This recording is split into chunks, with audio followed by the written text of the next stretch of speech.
សូមខ្ញុំបានជម្រាបសួរដល់អស់លោកអ្នកបងប្អូនទាំងអស់គ្នាខ្ញុំឈ្មោះឆាត់ថនសប្តាហ៍ថ្ងៃជានាយកនៅក្នុងអង្គការសង្គមជនអសង្ឃឹមនៅទីនេះយើងមានការមើលថែទៅលើកុមារកំព្រានិងកុមារងាយរងគ្រោះគ្រួសារអ្នកផ្ទុកមេរោគអេដស៍ហើយនិងលោកយាយចាស់ជរាបច្ចុប្បន្ននេះលោកយាយចាស់ជរាដែលយើងកំពុងតែមើលថែ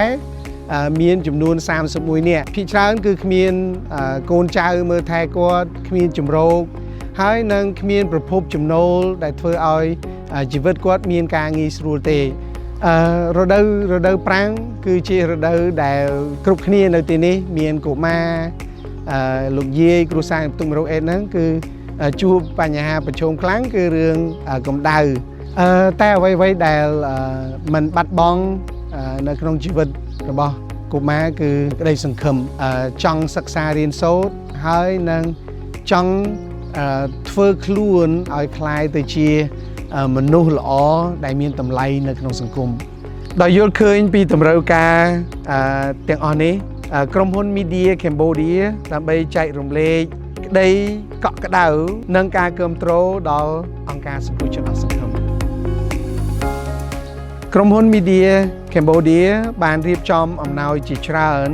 ដើម្បីជួយលើកកម្ពស់ជីវភាពរស់នៅរបស់កុមារនិងមនុស្សចាស់ក្រុមគ្រួសារអ្នកផ្ទុកមេរោគអេដស៍នៅទីនេះរួមមានកង្ហារជាប់ជញ្ជាំង20គ្រឿងកង្ហារបញ្ឈរ20គ្រឿងចង្ក្រានហ្គាស5គ្រឿងកំសៀវអគ្គិសនី15គ្រឿងម៉ាស៊ីនបោកគក់1គ្រឿងទូក្លាសេ1គ្រឿងឆ្នាំងដាំបាយ10គ្រឿងបរិភោគបរិក្ខារមួយចំនួនទៀតសរុបជាថវិកាអស់$3,518រួមទាំងសម្ភារៈអំណោយការដំឡើងនិងការចំណាយផ្សេង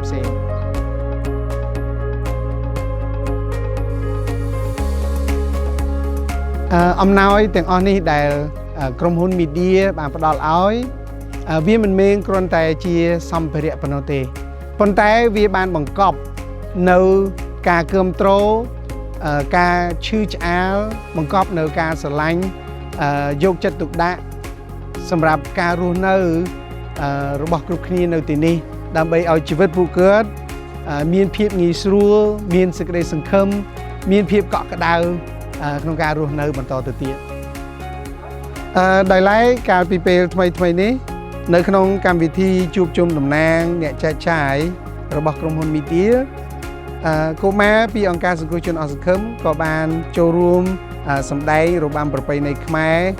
ដើម្បីបង្ហាញពីសមត្ថភាពនិងស្នាមញញឹមដ៏ស្រស់ស្អាតរបស់ពួកគេនៅក្នុងនោះដែរក្រុមហ៊ុន Media Cambodia ក៏មានគោលបំណងចូលរួមគាំទ្រសហគមន៍និងបង្កើតឱកាសល្អៗសម្រាប់កុមារដែលត្រូវការការគាំទ្រផងដែរ